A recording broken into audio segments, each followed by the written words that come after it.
And we are live. Welcome for this weekly live stream on the latest and greatest news in Ethereum and DeFi. For those who don't know me, I am Julian, your host, and on my channel Eat the Blocks, I teach blockchain development and how to find your first blockchain job. And before we continue, quick shout out to my two courses. So if you want to become a blockchain developer, six-figure blockchain developer, that's my course. And if you want to learn how to do arbitrage flash loan, I have another course on that. For those who are here, say hi in the chat so I can see who is here and tell me where you're coming from. So that's it for the introduction. So as usual, I will start with Ethereum, then we'll do the news on DeFi, and finally we'll do the Q&A. So we'll start with the big news on Ethereum. That's the crypto crash, unfortunately. So we were having this amazing bull run. We thought we were going to the moon, and it kind of tapered off around like 480 in the past week. And then there was this huge decrease. Hi, Edgar in the chat from South Africa. And so then there was this huge drop, and now we are at about 340 something. So what the hell happened? Actually, nothing happened directly on crypto. And what happened was on the stock market, it started to drop a lot. And unfortunately, we have this correlation sometime between the crypto and the stock market. I don't really like this correlation. I would really love to see less correlation here, because like one of the first reasons why we invest in blockchain, in cryptocurrencies, because we want to have no correlation with the normal economy. So on the one hand, okay, well, as I said, I don't like this correlation. On the other hand, central banks will support the stock market. So if crypto is correlated to stock market, actually indirectly we benefit from this support from the central bank. So there is always a positive way to see it. So that's it for the price of Ether. So next, let's have a look at what happened for gas prices. So gas prices are super important, because like the past few months they have been through the roof, and that's the number one problem in terms of usability in DeFi. Hi, Crypto Balrog from the UK. So now, probably because the price of Ether dropped a lot, we can also see that the gas fee went down a lot. So it's still very expensive to do a transaction on Ethereum, but at least now it's somewhat more acceptable. Like not even a few days ago, when gas price were like 200 or 300, just if you want to send some Ether, it can cost you 15 or 20 bucks, just insane. So hope this gas fee are going to keep going down.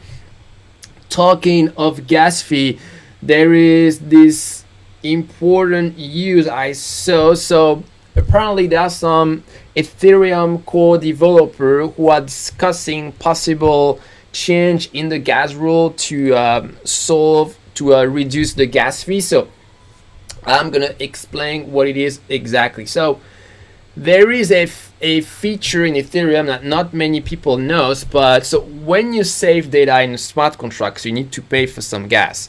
But so most people know this, but what you might not know is that when we delete data from a smart contract, we have a refund of gas. So some smart developers use this thing to do what we call gas token. So gas token, this is a mechanism to buy gas when it's at a cheaper rate and use it later when it's more expensive. So it works basically by creating some dummy smart contract that store a lot of data but nothing useful. So you create this smart contract that are with a lot of data when the gas is cheap, and then when the gas is expensive, you delete this smart contract and you get a refund, because you free up a lot of space on the blockchain, and so you get a refund in gas, and so this way you can have a benefit from it. So in order to make this more accessible, some developer created some ERC20 token called gas token that do this automatically.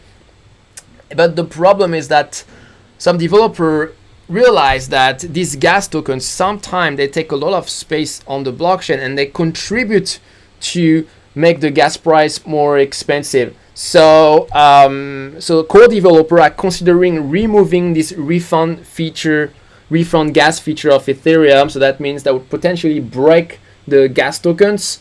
So we'll see what they decide. But I mean, I think if it can benefit everybody, it's probably a good decision. All right, so that's it for the gas token. So next, we're gonna zoom in DeFi. So as you can see, that's the first week since a very long time that the total market cap of DeFi went down. Well, actually, compared to last week, it's slightly more. So last week it was 7.778. So, but we had this peak and this big drop, and this is not really DeFi itself that is dropping. It's almost entirely because of the drop of Ether, which itself is because of the drop in stock market. So here in the chart, if you change this to Ether, you can see that the drop in terms of Ether is much less. So that shows you that the drop in the DeFi market is mostly due to the decrease of price of Ether, but actually the interest is still there, no problem. So Maker went back to the first place, and Aave went down a lot. So Aave was number one, and there was this huge decrease, like minus 70%. It doesn't really change my long-term opinion for Aave. I mean, this is still one of the best projects in DeFi, so I'm sure we're going to see Aave coming back to the top very fast.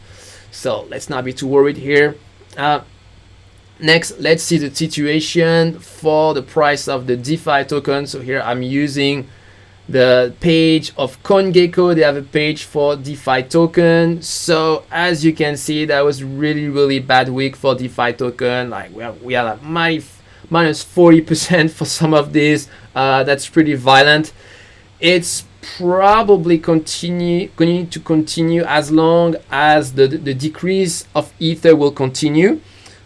And I think this might be a good thing because the price of this token will increase way too fast. So maybe some buying opportunity here. All right. Next, quick situation on the rate. So DAI is doing pretty well on Aave and DYDX, like 7%, 6%. So this is some pretty nice return, and you can see that USDC is much less. So most of the time, the rate of DAI are quite really above USDC. And Ether on Aave is at 6%. This is weird because usually the rate for Ether is super low. Interesting. All right, so that's it for the rates. So next, I'm gonna move on to the main piece of news for this week. So the sushi, give me some sushi. So Sushi was announced to be the Uniswap killer. So this is basically a fork of Uniswap. So what they did, they took the code of Uniswap, they rebranded it for their own name. They took the same smart contract and they introduced a new feature. So they reward liquidity provider with a governance token. So nothing new here. This is just basic yield farming. So they just basically took Uniswap and added yield farming on top of it. So it's nothing really too innovative. Actually, the V3 of Uniswap will probably have a governance token with yield farming. And so what happened? So a lot of people invested as soon as Sushiswap launched. The price of the governance token went through the roof, and so it was created by an anonymous developer. So already when you see anonymous developer and you see that a lot of people get excited on the project just in a matter of days, that should be a red flag. And of course, what had to happen happened. So this anonymous developer, Chef Nomi, he announced that he will leave the project just after having sold all his governance tokens. So there was a pre-mine, I believe. So that was supposed to be to fund the development of the protocol. and he was the one who controlled all these tokens, and he sold them, and I think he made something like 13 million. So that's pretty insane considering that they probably only work a few weeks to fork Uniswap. So it's quite a nice hourly rate, huh? And yeah, so I think his message here was quite hypocritical. So, blah blah blah. I didn't intend to do any harm. Oh, I'm sorry. Oh, I'm a semi scammer, but please treat me like a normal person. That's basically what he's saying. So, and then of course, like, people were really furious. So I mean, okay, well, maybe I'm being a little bit tough here. It's not a scam per se in terms of he didn't steal the money of anybody, but still, as people were not expecting him to just pump and dump the token like this, because now who want to participate in this protocol, really? So in the meantime, after he did this, he transferred control to someone else who is not an anonymous developer. So that's the CEO of another DeFi project called FTX. So yeah, I mean, shitty behavior here can be considered as a scam, but still a lot of people were disappointed. And so what happened with Sushiswap, this is part of a broader movement of what we start to call the food DeFi on a crypto Twitter. So there are many other projects like this, which basically what they do is they take an existing DeFi project, they fork it, so that means they copy paste the code, they rebrand it, and they slap on top of it a feature of yield farming with a governance token. And of course, nobody cares about the governance token. They just want to get the coin and sell it right away and make money. So example of this, we have so this guy, actually, they haven't done anything bad. So I don't want to say anything bad, but I just want to say this is part of this movement of the food DeFi. So Yearn Finance, they are forking Compound Finance, and they have put a governance token on top of it. And we also had YAM before. So the problem with YAM, what happened, if you haven't followed, is it was very successful. So that was basically a sort of mix between a MakerDAO and Ampleforce, and so they were really successful. But within a couple of days, very quickly, there was a bug in the smart contract, and so so the YAM experiment failed pretty fast. So here we have different example of a food DeFi project that failed. So Sushiswap because of the guy who dumped the token, YAM because of the bug, Yearn Finance, so far so good. I hope it's gonna be fine. And there are like a couple of other stuff. I think we have like something like kimchi or some other stuff. So whenever you see something about food in DeFi and some anonymous developer and some governance token, some yield farming, careful. I'm not saying this is a scam, but careful. You can play with it, but don't put too much money in it, because we don't really know what this is about. All right, so that's it for the food in DeFi. So now we're gonna move on to Aave and RealT, who are doing a partnership together, so RealT is a blockchain project to put real estate on the blockchain.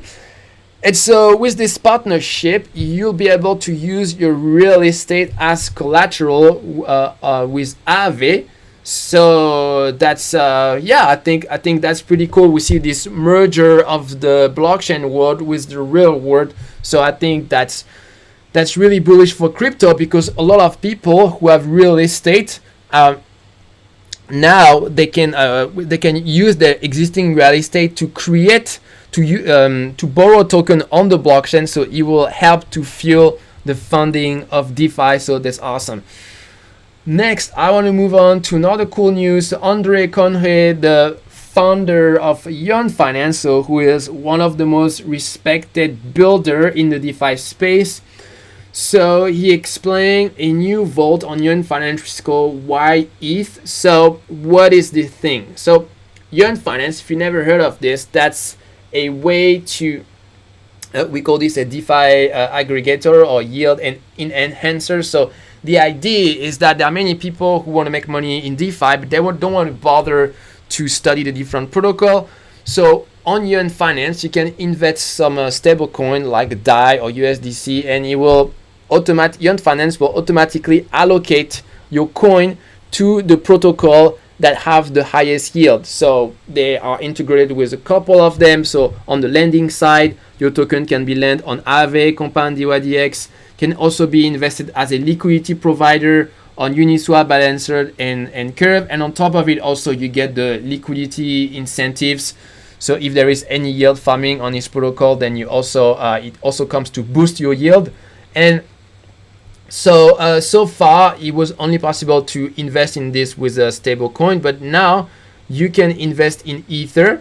And so here, this is the gist of it. So for the Ether Vault, so it's basically your Ether is going to be invested to mint some DAI, so on the MakerDAO system.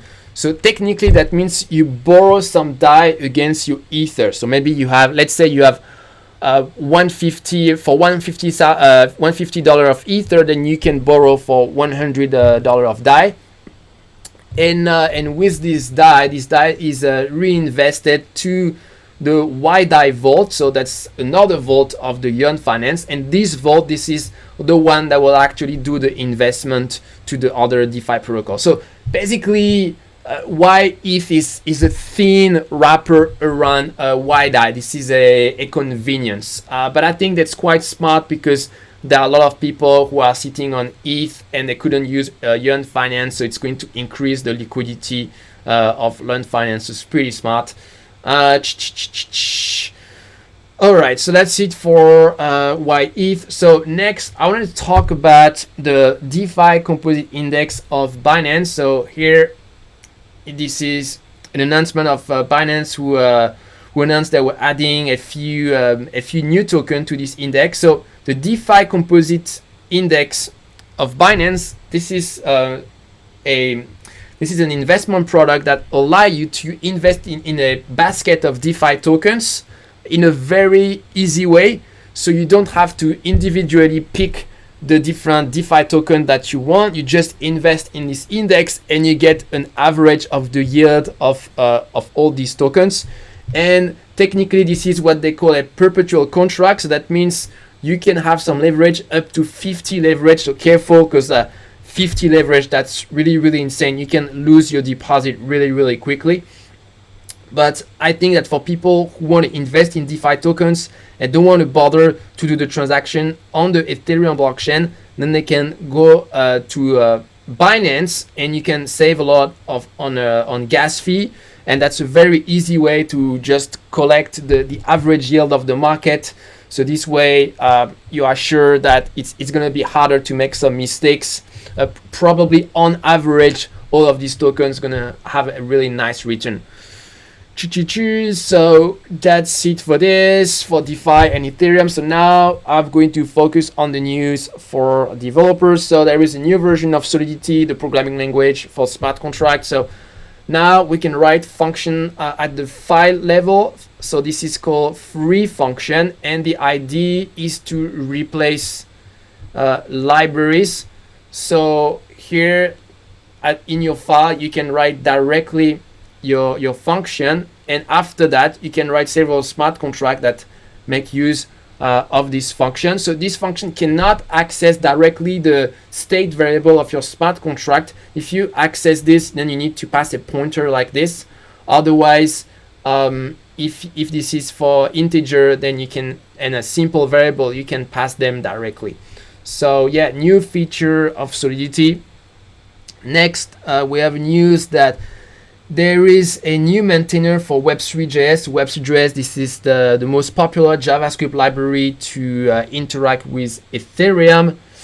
And so ChainSafe, which is famous blockchain projects, receive a grant from the Ethereum Foundation to become a maintainer of Web3.js. So that's a good news because Web3.js had a lot of criticism in the past because the Ethereum Foundation didn't care about this project enough. So there were only 1 or 2 developers working on this project, and there were a lot of bugs going from one version to the other. Every time it was very painful. A lot of people complained, and that's actually the reason why there was this one of the reasons why there was this other project created, which is called Ether. So that's a sort of alternative to Web3.js. Now they are almost equally popular, 50-50. But this grant for Web3.js is going to reboost a little bit this library. So yeah, it's good news. And finally, Compound announced that they are releasing a new JavaScript library called Compound.js. So that's basically the equivalent of the Uniswap SDK, but for Compound. So with this, it will be much easier to interact with the Compound protocol. All right, so now I'm going to move on to Q&A, but before, so quick reminder for people who are interested in my 2 course. This is the link for 6-figure blockchain developer and the link for profitable flash loan. So let me scroll up and look at the message.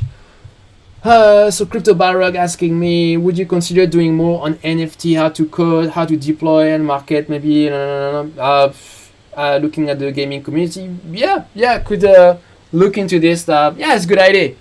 Hi, Al Mikhail.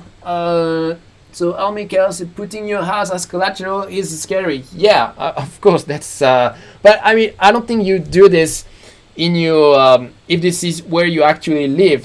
Probably it's more if you have some other real estate that you use, that you just go from time to time, but they are not your primary residence. Maybe your secondary residence, you could do this, and maybe you wouldn't do anything too crazy on the blockchain.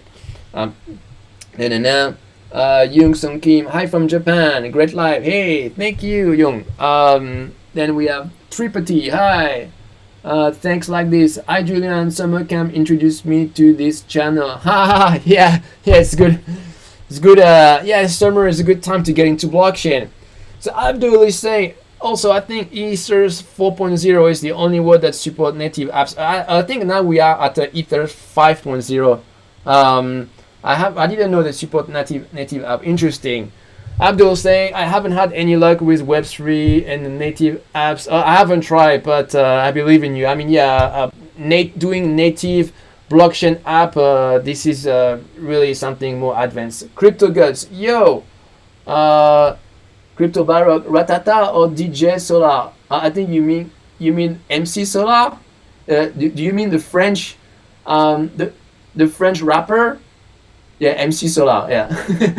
Al Mikhail, imagine a bot liquidating your CDP. Oh yeah, oh man, that'll be really terrible. Oh my god, what a terrible future. Mr. Han Solo, I'm doing the exact thing for NFT art music. I use Unstoppable Domain, Pinata, ENS. Oh, interesting. Yeah, it's good to know. Alright guys, any more questions? Can you share some details on using Flash Loan for margin tradings on platform like DYDX, etc.? Okay, so in my course on Flash Loan, so we basically use the Flash Loan feature of DYDX to do arbitrage between Uniswap and Kyber. But to use Flash Loan for there is no point in using Flash Loan with margin trading, because already with Flash Loan you have all the money you want in the world. It's like Flash Loan is like margin trading on steroids. So yeah, what you want is how to use Flash Loan with the Flash Loan feature of DYDX, or the Flash Loan feature of Aave, or the Flash Loan feature of Uniswap. Yeah, that's what you want. Yeah, Crypto Barrog. Yeah, this is MC Solar. Yeah, I'm surprised you know him. So I have subscribed for your program but didn't receive any email after you've okay, please send me. Okay, I think you send me an email. I will look at your email. Crypto God saying, I follow 2 years from Portugal.